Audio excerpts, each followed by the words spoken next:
Para não ficar pesado demais, vou tirar o meu lenço,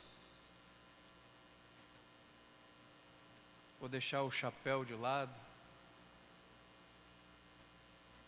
porque entendo que nem todos gostam da nossa cultura local. E eu não tenho compromisso,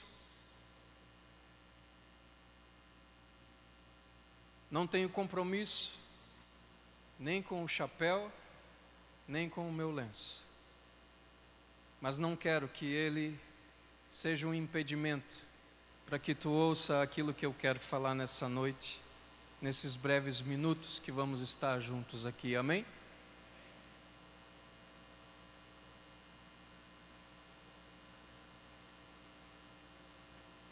O princípio do avivamento nunca foi convencer toda a cidade a gostar de um único dialeto, de maneiras que a gente não vai conhecer o avivamento enquanto a gente ficar insistindo para que toda a cidade passe a gostar de um jeito que a gente canta e o jeito que a gente fala ou o jeito que a gente se veste. O princípio do avivamento lá em Atos dos Apóstolos é que uma única mensagem, pelo mover do Espírito Santo, foi traduzida para o dialeto de todas as culturas representadas em Jerusalém naquele dia. Então nós como igreja não deveríamos estar nos esforçando para convencer as pessoas a se adaptarem à nossa liturgia que fala um único idioma a cada final de semana, mas deveríamos nos esforçar a capacitar nossos líderes para que cada um deles, de acordo com a tribo que eles representam, traduzissem essa mensagem, que é a única mensagem que nós temos para pregar. Nós temos uma mensagem só para pregar. O que a gente faz todo domingo é desdobrar essa única mensagem em várias outras mensagens que estão dentro dela, mas a única mensagem que temos para pregar é que Deus amou o mundo de tal maneira que enviou o seu único Filho para que todo aquele que nele crê não pereça, mas tenha a vida eterna. Nós só temos essa mensagem para pregar: o amor do Pai revelado em Cristo. Agora, isso pode ser desdobrado de infinitas formas. Entretanto, nós estamos falando a cada final de semana, sempre no mesmo dialeto, esperando que todas as tribos da cidade, com os seus variados dialetos, se adaptem ao jeito que a gente faz, ao jeito que a gente fala e ao jeito que a gente canta.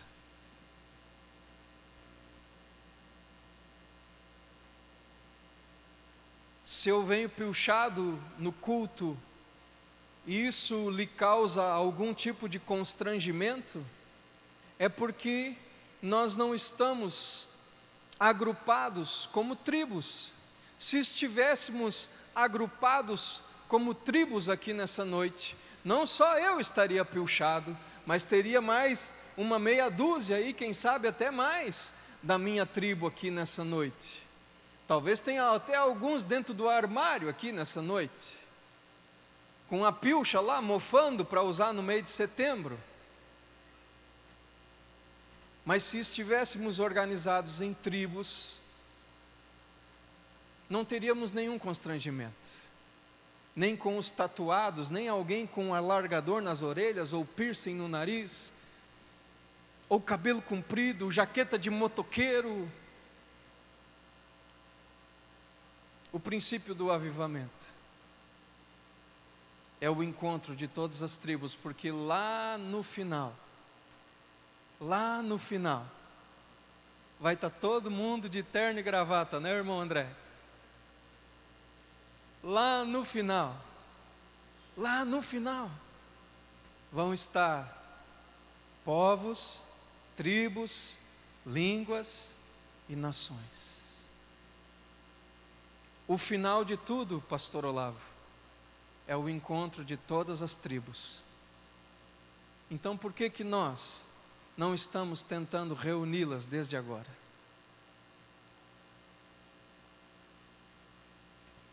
O final de tudo será o encontro de todas as tribos. E nós podemos começar a reuni-las desde agora, pastor Jairo. Desde agora. Traduzindo a mesma mensagem que temos e que pregamos há séculos, traduzindo agora para o dialeto de cada tribo, dando uma referência de pertencimento a todas elas. Que minha vida nessa noite aqui não seja um constrangimento para nenhum de vocês, com as minhas botas. Uma vez eu estava em Curitiba e uma irmã balançava a cabeça assim, enquanto eu falava. Toda vez que eu passava os olhos por ela, ela estava balançando a cabeça assim. No final daquele encontro, era um encontro de líderes de célula da Igreja Batista do Bacaxeri. Eles têm 400 grupos de célula. Então o encontro do grupo dos líderes de célula era um auditório de 400 pessoas. No final daquele encontro, as pessoas vieram me cumprimentar e ela veio também. Só que ela ficou por último na fila. E quando chegava alguém depois dela, ela dizia: não, pode passar na frente que eu quero ficar por último. Eu quero ser a última a falar com ele. E ela ficou por último e foi a última a falar comigo. E quando ela chegou para falar comigo, ela disse: irmão Gesiel, eu gostei do que o irmão falou, eu entendi o que o irmão falou, mas essa tua roupa, irmão, não dá. O irmão com essas botas no púlpito, o irmão com esse chapéu no púlpito, o irmão me ofende vestido desse jeito. Eu disse: minha irmã, eu sei por que a irmã está se sentindo ofendida. Parece que eu estou vestido assim para me exibir, né? E ela ficou me olhando dos pés à cabeça assim e disse: é isso que está me incomodando. O gaúcho é muito exibido, é um povo muito exibido. Eu disse: mas não estou vestido assim para me exibir, não, minha irmã. Esse é o meu uniforme de trabalho. Quando o Senhor falou comigo lá em 2017, eu não tinha essas roupas. Quando o Senhor falou comigo em 2017 e me disse: tem um povo aí na tua terra que não conhece o meu amor ainda, e tu sabe falar a língua que esse povo fala, tu sabe usar a roupa que esse povo usa, e o meu coração se incendiou pelo povo da cultura gaúcha, porque lá na minha adolescência, um irmão meu mais velho, o Davi deu uma desgarrada, o Davi se separou da esposa, e deu uma desgarrada assim, foi que nem soltar um cachorro sempre preso na corrente assim, sabe? É que nem, não sei se tu já teve essa experiência, tem um cachorro sempre preso na corrente, aí tu solta ele e ele desgarra. Meu irmão foi assim, meu irmão desgarrou, e eu era o guri dele, eu era o irmão mais novo, eu era o guri do meu irmão. E ele desgarrou e me levou com ele pelos rodeios, pelos bailes, pelos CTG. E ali eu fiquei conhecendo a nossa cultura. Participei de muito rodeio, muito baile. Depois entrei para o CTG, fui baterista de uma banda de baile gaúcho. Cantei em festivais de música nativista. Mas aquilo ficou lá na minha adolescência. Lana, minha esposa, e eu participamos do mesmo CTG. Mas aquilo ficou lá na minha adolescência. Depois, com 20 anos, eu fui embora para Porto Alegre, comecei a congregar na Igreja Batista Brasa de Porto Alegre, e aí nunca mais eu voltei para esse gauchismo. Quando Deus falou comigo em 2017, depois de tantos anos depois, a chama que se acendeu no meu coração ao ouvir dizer que eu sabia falar a língua do meu povo, que eu sabia usar a roupa que o meu povo usa, a chama que se acendeu no meu coração foi uma chama de amor pela gauchada. Mas eu não tinha essas roupas, eu tive que comprar. Então essas roupas não são as roupas da minha preferência, elas são as roupas da minha obediência.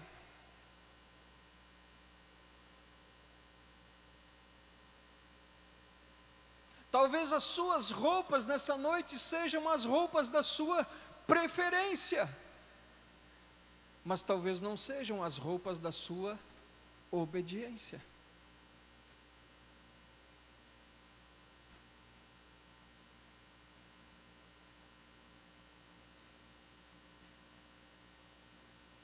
Eu preferi estar vestido de calça jeans, tênis e uma camiseta. Seria a minha preferência para hoje à noite. Uma calça jeans, um tênis e uma camiseta. Mas essa é a roupa da minha obediência. Para nessa noite inspirar a sua vida a sair da conveniência das suas preferências e entrar definitivamente na porta estreita da obediência. Mesmo que para isso tu tenha que passar o constrangimento de ir pilchado levar teu filho numa sessão de cinema no shopping. Como eu já fui. Né, filhão? Não é sobre isso que eu quero falar. Abra sua Bíblia, por favor, em João capítulo 6. João capítulo 6. Eu estava, depois que o pastor Anderson me convidou para trazer uma palavra, eu fui buscar do Senhor o que Ele gostaria de falar com vocês nessa noite, e não me acho capacitado para pregar uma mensagem para vocês no mesmo nível que vocês já estão acostumados a serem ministrados. Vocês já têm mestres aqui que ensinam vocês a cada domingo. Eu sou um jovem aprendiz das Escrituras. Então, por favor, como diz o pastor Telmo, um grande amigo, me deem de presente a sua atenção e a sua tolerância e o seu amor também para comigo nessa noite.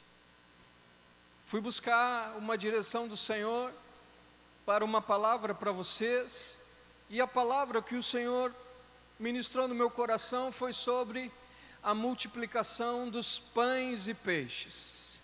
O milagre de Jesus após a morte de João Batista. Esse texto de João capítulo 6, no seu primeiro versículo vai dizer: depois destas coisas, atravessou Jesus o mar da Galileia, que é o de Tiberíades. Depois dessas coisas, que coisas foram essas? A morte de João Batista, o regresso dos 70 discípulos que Jesus tinha enviado de 2 a 2, e um desgaste muito grande que Jesus vinha sofrendo com as demandas da multidão. Jesus havia passado por um período de ministração muito intensa, depois a morte de João Batista, aí ele envia os 70 voltam também desgastados, sobrecarregados, cansados. Então Jesus propõe um descanso. Ele disse: olha, vamos dar um tempo, vamos atravessar, vamos fazer uma travessia, vamos fazer um retiro.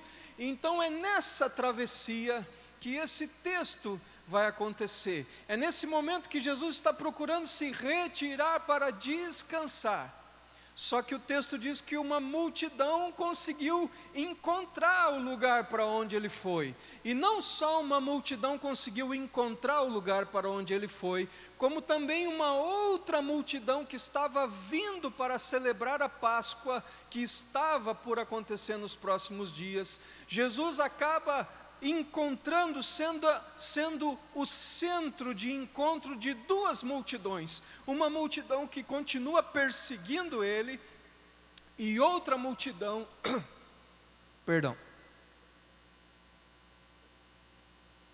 outra multidão que está vindo para ir a Jerusalém para celebrar a Páscoa.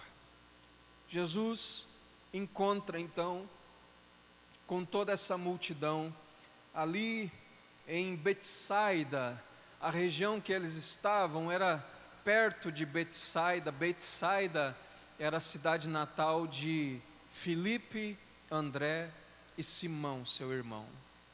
Versículo 2: seguia-o numerosa multidão, porque tinham visto os sinais que ele fazia na cura dos enfermos. Então subiu Jesus ao monte e assentou-se ali com os seus discípulos.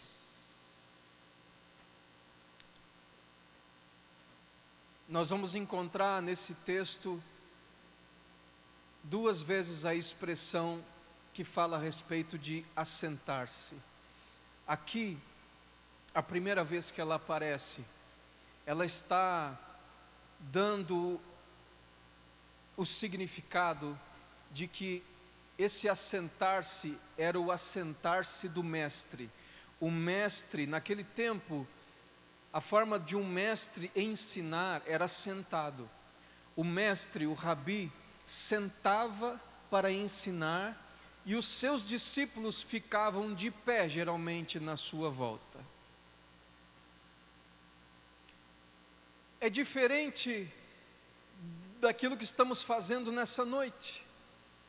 Se estivéssemos lá no tempo de Jesus e o pastor Olavo estivesse aqui ensinando, porque jamais vou me considerar um mestre aqui diante de vocês, mas o pastor Olavo com certeza sim, é reconhecidamente um mestre. Se o pastor Olavo estivesse aqui ensinando nessa noite, ele estaria sentado e todos vocês estariam em pé. Mas como nós não estamos mais naquela época, o véu já foi rasgado e Jesus já estabeleceu uma nova plataforma de ensino para nós.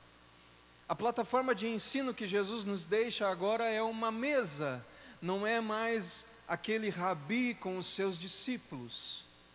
E na mesa é natural que quem está aqui na frente esteja servindo quem está assentado à mesa. Então nessa noite, vocês estão assentados à mesa do Senhor para se alimentar aqui nessa noite. E quem está aqui, quem já passou por aqui, estavam de pé aqui cantando, porque estavam servindo. Quem serve à mesa fica de pé, e quem se alimenta fica sentado.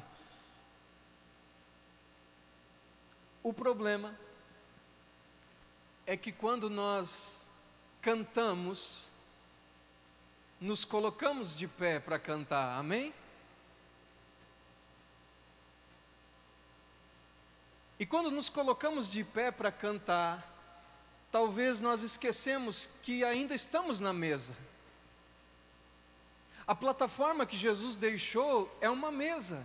Nós não temos outra plataforma de encontro. Porque ele estava na mesa quando ele disse: façam isso todas as vezes que vocês se reunirem em memória de mim. Ele deixou a plataforma da reunião estabelecida numa mesa e disse: façam isso, se reúnam dessa forma todas as vezes. E a igreja primitiva manteve isso, se reunindo em torno das refeições todos os dias.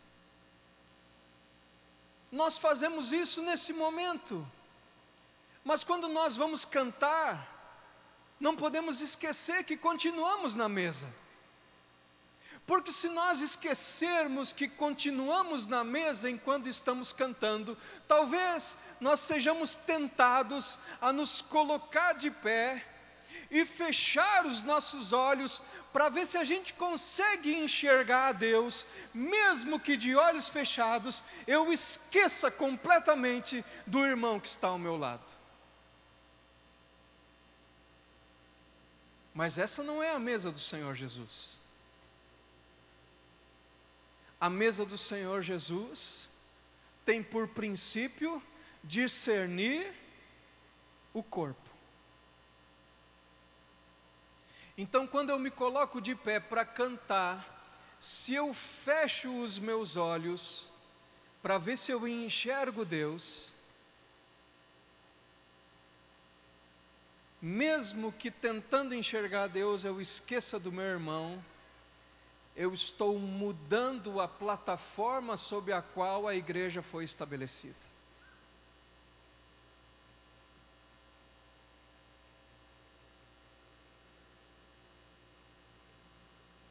Porque a mesa é para cantarmos juntos com o Senhor.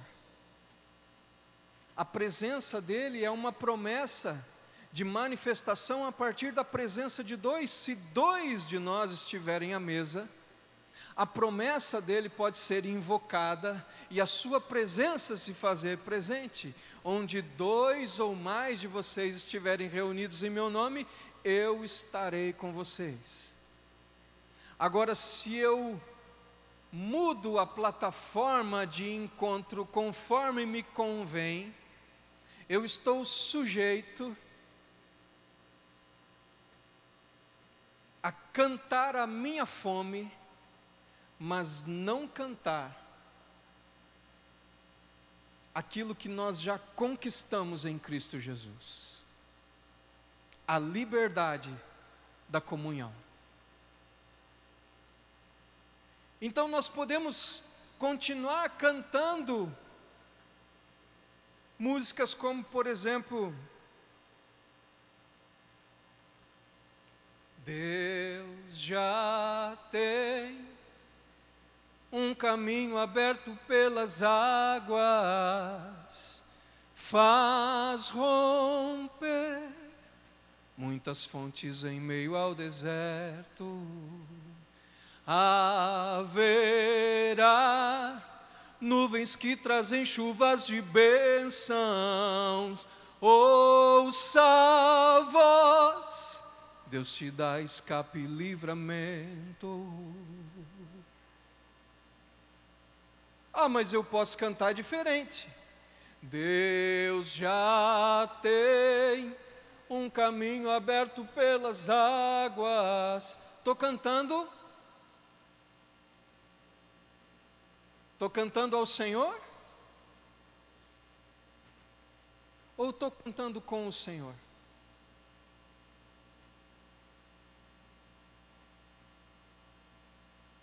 O que faz mais sentido em torno de uma mesa? Cantar ao Senhor ou com o Senhor? De olhos abertos, dizendo para as pessoas que estão comigo na mesa e que não estão conseguindo naquela noite nem abrir a boca para dizer nada, mas de olhos abertos, eu consigo cantar para elas: Deus já tem um caminho aberto pelas águas, faz romper muitas fontes em meio ao deserto. Haverá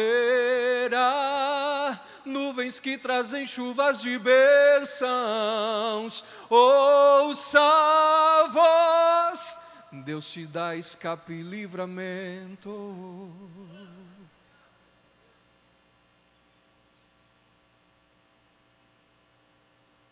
A plataforma que Jesus deixou para nós nos reunirmos é uma mesa.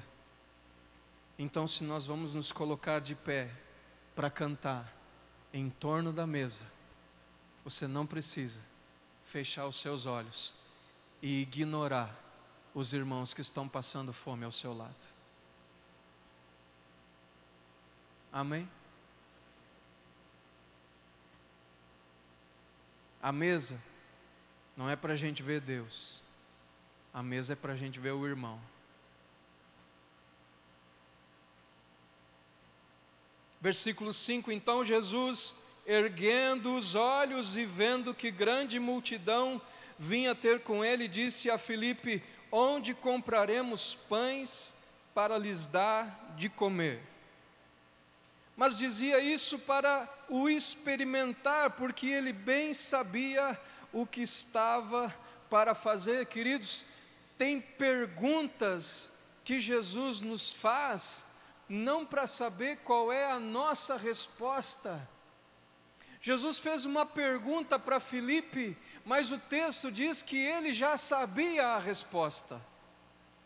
Então, se Jesus já sabia a resposta, a pergunta que ele está fazendo para Filipe não é para saber a resposta de Filipe, mas talvez Filipe não sabia aquilo que estava obstaculado dentro dele. Então a pergunta não é para Jesus receber uma resposta de Filipe, mas é para desobstacular aquilo que está bloqueado dentro de Filipe. As perguntas de Jesus nem sempre são para serem respondidas, as perguntas de Jesus muitas vezes são para nos curar dos nossos obstáculos, bloqueios.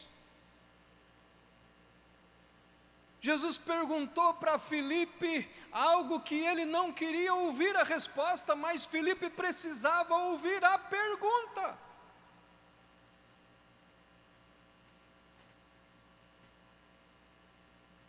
Jesus não precisava da resposta, Filipe precisava da pergunta.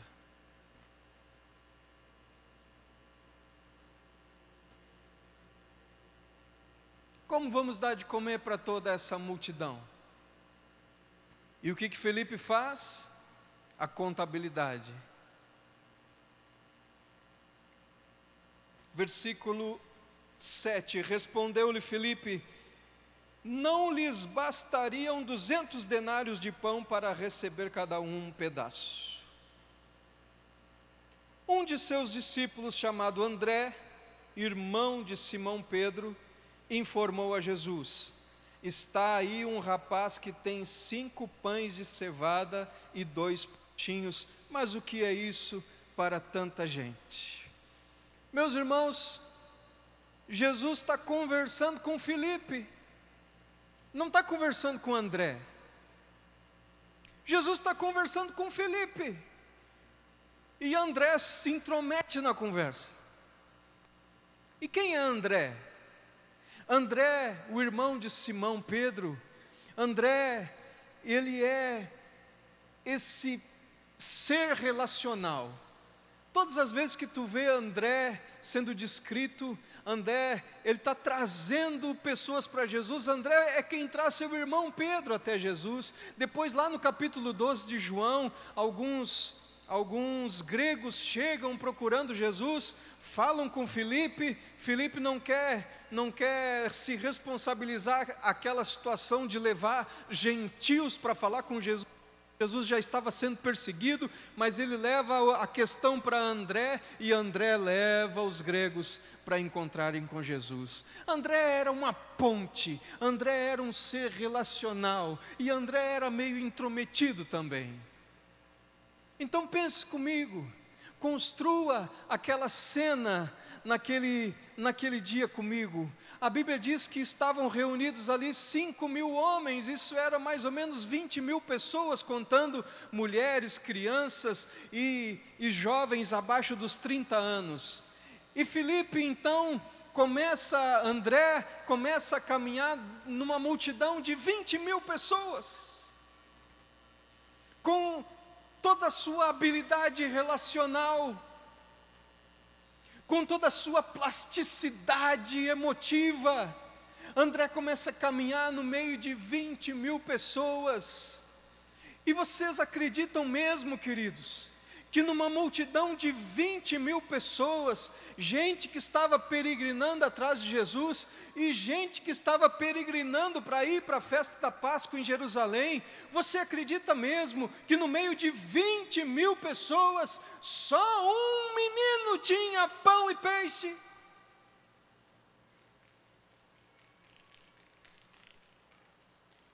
20.000 pessoas.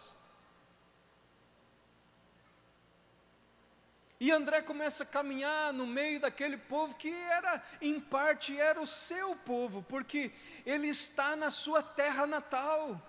Ele está naquela multidão reencontrando amigos de infância, reencontrando antigos vizinhos, gente que pescava junto, gente que foi junto jogar bola, foi na escola. André está se relacionando com a multidão e ao mesmo tempo ele está com a sua habilidade relacional, percebendo, olha, tem um estancieiro aqui, tem um dono de uma fábrica de calçado aqui, tem um médico, tem um dentista, esse aqui tem dinheiro, tem um delegado, aquele ali está com o cavalo na sombra. É fácil tu identificar isso quando tu começa a caminhar no meio das pessoas, tu começa a identificar. E com certeza naquela multidão tinha gente que não tinha nada, nada. Tinha gente que tinha um pouco mais de nada, tinha gente que já estava mais ou menos, tinha gente que estava com o cavalo na sombra se fazendo de rogado.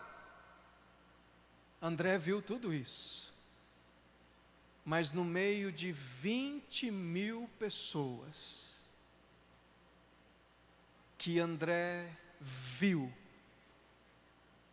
tocou, abraçou, conversou, ele trouxe um para Jesus. Qual foi o critério?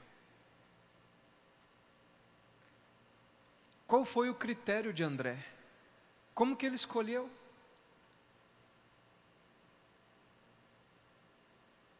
Vinte mil pessoas. Ele trouxe um. Qual foi o critério? Quando a Bíblia vai falar, nos versículos seguintes, que André chegou com um menino, esse menino, no original é Paidairon. Paidairon significa uma criança pequena, entre 7 e 12 anos. Mas não significa só isso.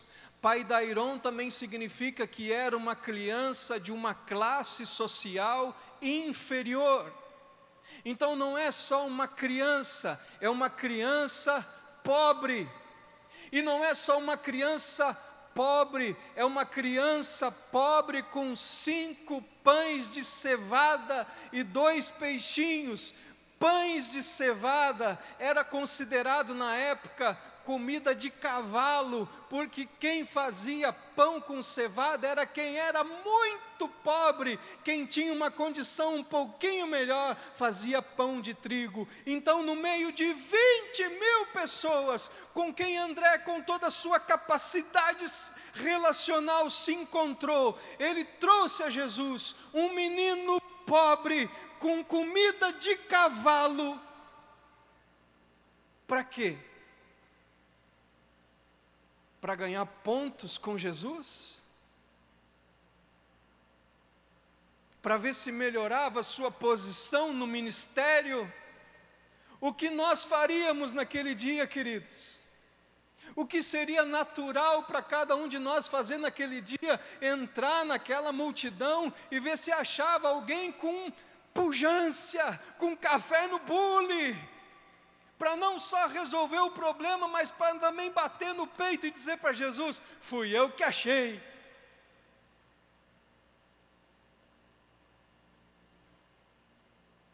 Por que André trouxe um menino pobre com comida de cavalo? Para passar aquela vergonha diante de Jesus.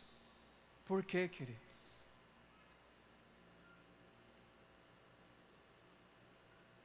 Quando você passou algumas vergonhas Foi com um amigo seu ou com um inimigo seu? Você já passou vergonha com algum amigo?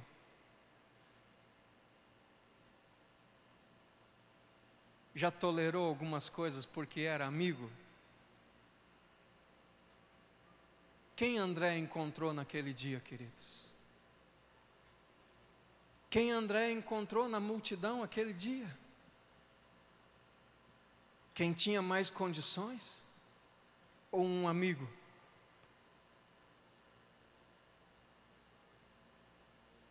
Um amigo que talvez na sua ingenuidade de criança tenha dito: tio André, pergunta para Jesus se ele está com fome. Tio André, será que Jesus vai comer pão de cevada? Tchê, vamos lá, vou te levar até ele.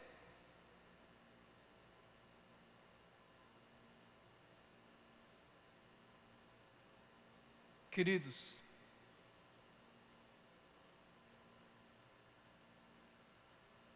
quando você caminha entre a multidão, você está vendo as pessoas como André estava vendo naquele dia. Quando você caminha entre a multidão, você consegue olhar para uma pessoa e, ao invés de tentar perceber que benefício você pode obter através dela, será que você consegue olhar como o André olhou naquele dia e disse: essa tua oferta vamos levar para Jesus? André não viu os 5 pães e os 2 peixes, André viu um menino que queria ofertar aquilo que ele tinha de melhor para Jesus.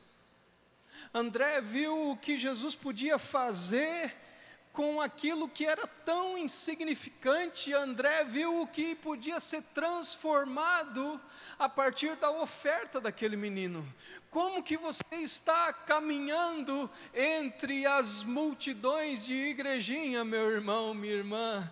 Você está vendo as pessoas, você está tocando as pessoas, você está percebendo as pessoas, você está sentindo as pessoas, ou você está simplesmente disposto a se relacionar com quem pode te oferecer algum tipo de benefício?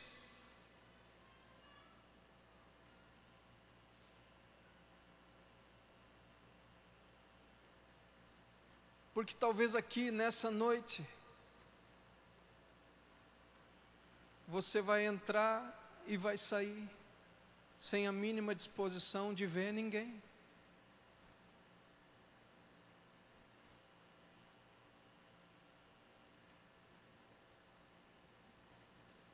E se nós não enxergarmos lá fora as pessoas enquanto elas estão lá fora, não é aqui que você vai enxergá-las.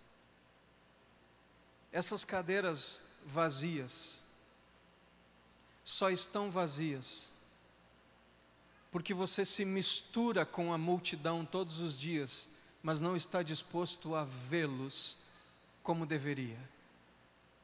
Essas cadeiras só estão vazias porque você usa as pessoas que Jesus ama, mas não está disposto a amar as pessoas que Jesus quer usar. Vou repetir. Essas cadeiras só estão vazias porque você usa as pessoas que Jesus ama durante a semana toda, mas não está disposto a amar as pessoas que Jesus quer usar.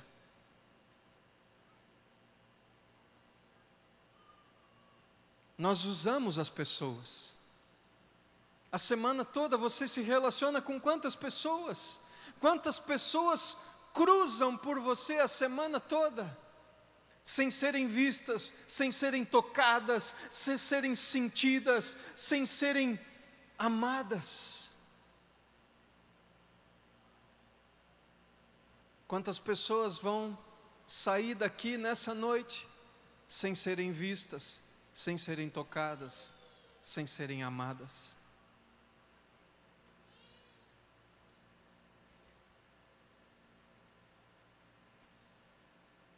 Jesus recebe os 5 pães e os 2 peixes. Meu Deus, já estou atrasado. Jesus recebe os 5 pães e os 2 peixes e dá uma ordem: mande o povo assentar em grupos de 50. É o que Lucas escreve.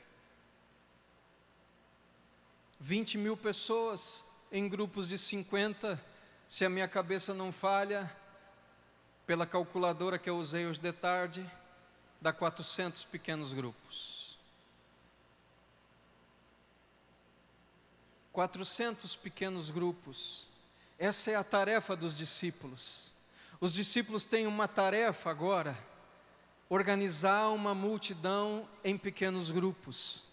400. Meu Deus, quanto tempo levou isso? Quantas horas, sem microfone, sem caixa de som, tentando fazer as pessoas ficarem naquele grupo que eles tinham determinado, enquanto que umas levantavam e diziam: não, eu não quero ficar com esse fulano aqui, eu quero sentar com aquele outro lá, me troca. Ei, Pedro, vem aqui, me troca de grupo, eu não quero ficar com esse mala aqui, com esse chato que está do meu lado, me bota num grupo melhor. Meu Deus, que caos organizar 400 grupos e fazer eles ficar parados ali, sentados, porque Jesus ia alimentá-los. Então o princípio da multiplicação começa com o nosso trabalho de organizar as pessoas em grupos pequenos. O princípio da multiplicação é organizar em grupos pequenos. Mesas, porque quando Jesus diz: mande o povo assentar-se, e agora vem a segunda vez que eu falei para vocês que o verbo assentar seria usado 2 vezes, agora ele está sendo usado pela segunda vez, mas agora não é o assentar do mestre para ensinar, esse assentar-se agora é reclinar-se à mesa para uma refeição coletiva. Jesus está mandando organizar um jantar. Então o princípio da multiplicação é organizar as pessoas em pequenos grupos para que elas cheguem juntas à mesa, mas ainda não é para comer. Aquilo vai levar um tempo, e esse tempo que vai levar para organizar é o tempo que as pessoas vão sentar no chão e vão começar a olhar umas para as outras naquele pequeno grupo, e vão começar a conversar umas com as outras, e vão começar a abrir o coração, e vão começar a compartilhar da vida uns com os outros. Jesus está aguardando essa organização acontecer, ou Jesus está aguardando essa comunhão começar. Ele está aguardando isso. No nosso texto parece que foi assim, Jesus mandou o povo assentar, pegou o pão, deu graças, partiu e todo mundo saiu comendo. Não, queridos, eram 400 grupos, eram 20.000 pessoas, e esse tempo, essa demora, é justamente um instrumento que Jesus vai usar para que as pessoas entendam que a mesa não é para comer, a mesa é para ter comunhão, a mesa nunca foi para comer. Paulo nos ensina: quem tem fome come em casa. A mesa do Senhor Jesus é para discernir o corpo. Então Jesus manda eles se assentarem para que eles tenham comunhão, mas não envia o pão imediatamente. A gente precisa entender isso como um princípio. um princípio de como que a gente reúne as pessoas para que elas tenham comunhão e entendam que a mesa não é para comer, a mesa é para a gente se alimentar. Alimentar do quê, irmão? Alimentar uns dos outros. Aí então, com todo mundo assentado, conversando, tomando mate, contando um causo, dando risada, chorando, rindo, repartindo dores, feridas, alegrias. Depois dessa dinâmica da comunhão em funcionamento, Jesus pega o pão e vai agradecer.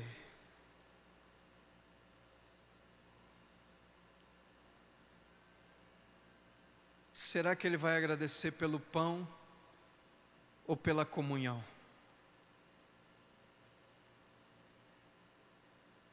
Será que era sobre pão? Um pão de cevada, comida de cavalo? Ou será que era para a comunhão? Jesus vai agradecer. A gente prefere acreditar que ele vai agradecer pelo pão. Mas eu tenho uma desconfiança que ele está agradecendo é pela comunhão. E talvez foi por causa da comunhão que depois de todos terem sentado juntos, sobraram 12 cestos cheios de pão. Porque depois que a gente tem comunhão, às vezes nem fome mais a gente tem.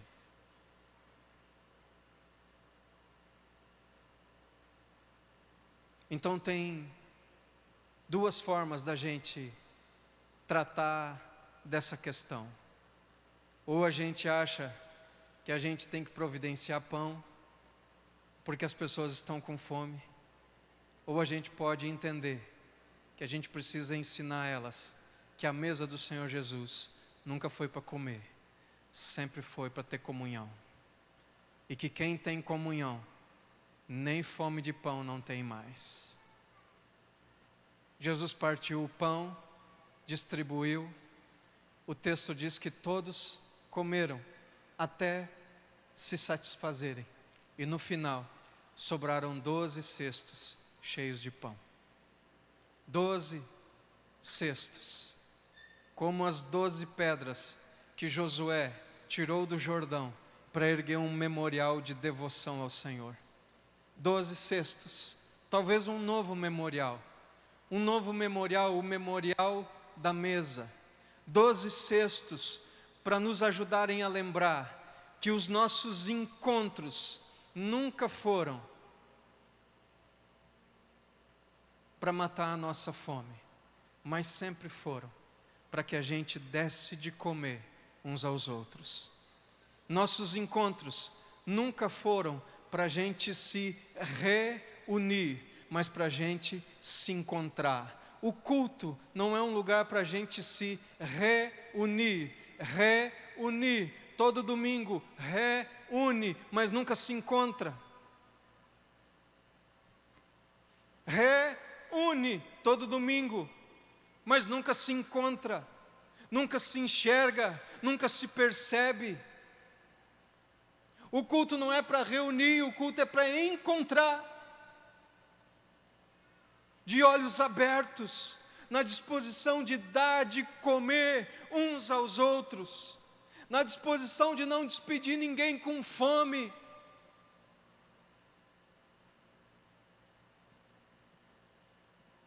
Esse é o 4º final de semana que eu estou vindo aqui com a minha família. Por vários motivos, nem todos eu entendo.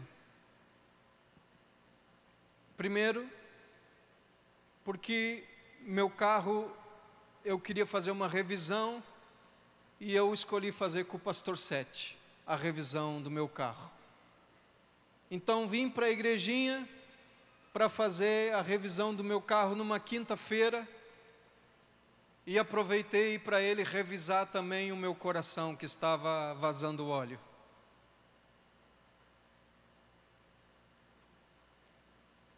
Meu coração estava vazando óleo e eu aproveitei para expor isso para ele. Ele orou comigo Foi um momento muito significativo para mim, porque o início desse ano foi muito difícil. Eu passei por um momento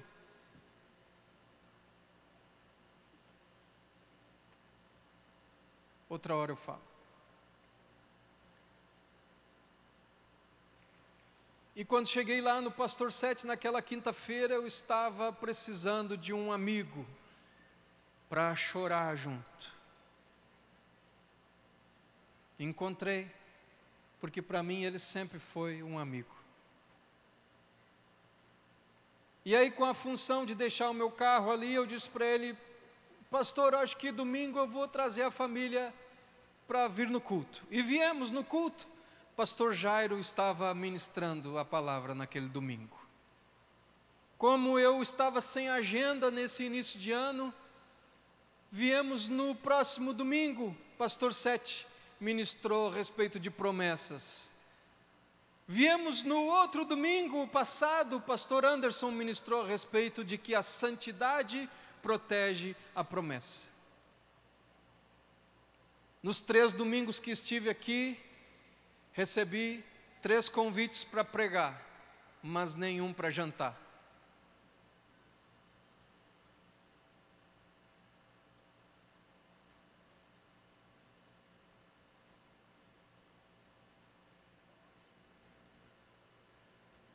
Recebi 3 convites para pregar, mas nenhum para jantar. Isso não revela que o louvor não é bom, que a palavra não é boa, mas revela uma cultura, que eu tenho certeza que não é a cultura sobre a qual essa igreja foi fundamentada.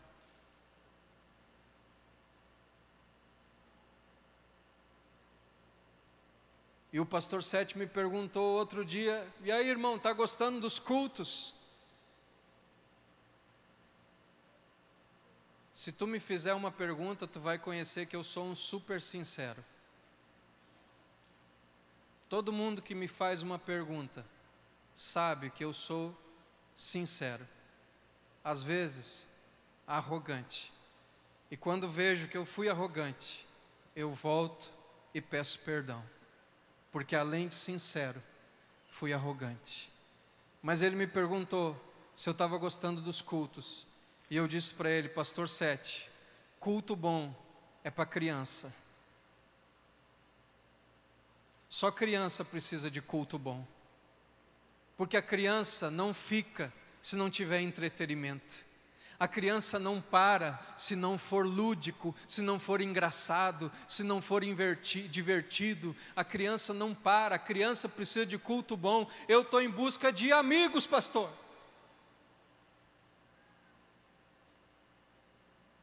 Porque igreja para mim é isso. É o lugar onde eu vou encontrar com os meus amigos, nós vamos sentar junto e vamos conversar como que a gente vai fazer para trazer todo o resto da cidade para cá. Porque não vai ser com música boa, não vai ser com palavra boa, vai ser com amor, queridos. Esse é o sinal, os de fora vão conhecer que vocês são meus discípulos, disse Jesus, quando vocês amarem uns aos outros. Música boa tem no YouTube, quer música boa, vai para o YouTube. Música boa lá, quer palavra boa, vai para o YouTube, tem palavra boa lá, mas aqui tem um lugar para a gente se conhecer, alimentar uns aos outros, fortalecer nossas relações e conversar. Como é que a gente vai fazer para trazer o resto todo da cidade, para se sentir amada aqui dentro, assim como eu me sinto amado, você se sente amado. Mas se a gente não está criando essa cultura, esquece, queridos. Não vai ser pela música. Não vai ser pela música. Não vai ser pela palavra. Não vai ser nem pelos milagres, pastor Olavo. Esses sinais são graça, favor e misericórdia do Senhor. O que vai encher esse lugar com toda a cidade é a comunhão. Por isso que essa igreja se chama comunhão familiar. Vamos orar? Nessa noite, eu não vou orar por você, mas eu queria que você orasse por uma cadeira vazia.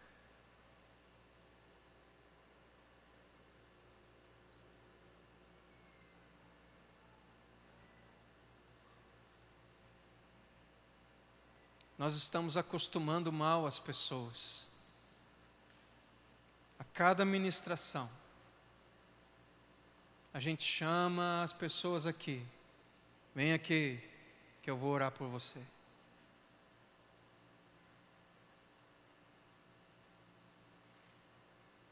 Hoje eu não vou orar por você.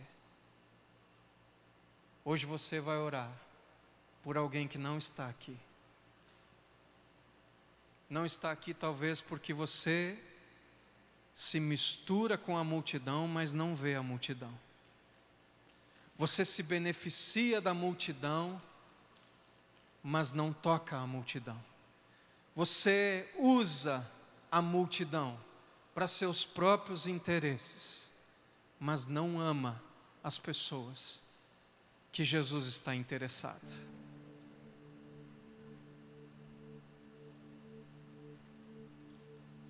Se você entendeu a minha palavra nessa noite, a partir das minhas limitações, responda a isso. Se você entendeu que talvez Deus está falando com você, que chegou o momento de você assumir responsabilidade, não para com o culto, mas para com a comunhão. Porque se culto fosse tão importante, Jesus tinha ensinado como que a gente deveria fazê-lo. Se culto fosse tão importante, Jesus teria pedido para a gente fazer culto, mas Ele não pediu para a gente fazer culto. Ele pediu para a gente cuidar uns dos outros. Não tem nenhuma passagem que fala de Jesus pedindo para a gente fazer culto. Mas em todo momento, Ele insiste para que a gente aprenda a amar uns aos outros e cuidar uns dos outros. Então nossos cultos precisam ser a expressão de obediência àquilo que Ele pediu para a gente fazer.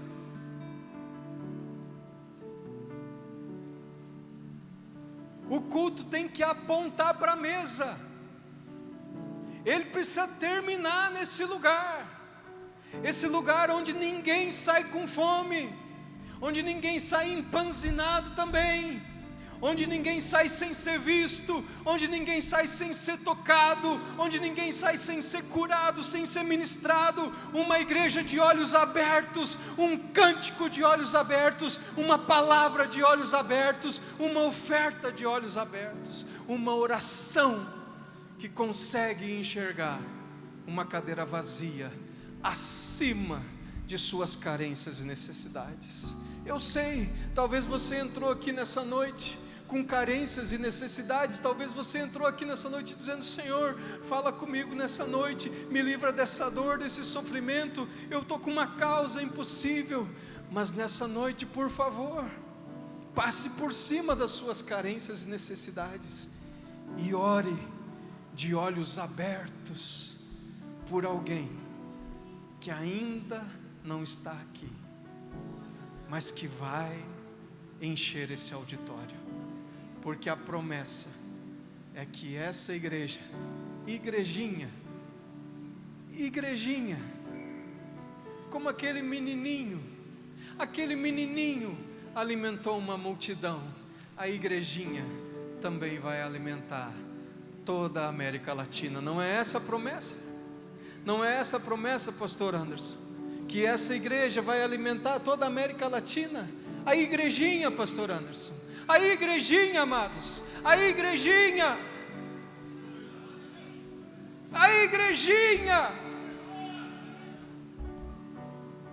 nas mãos de Jesus, vai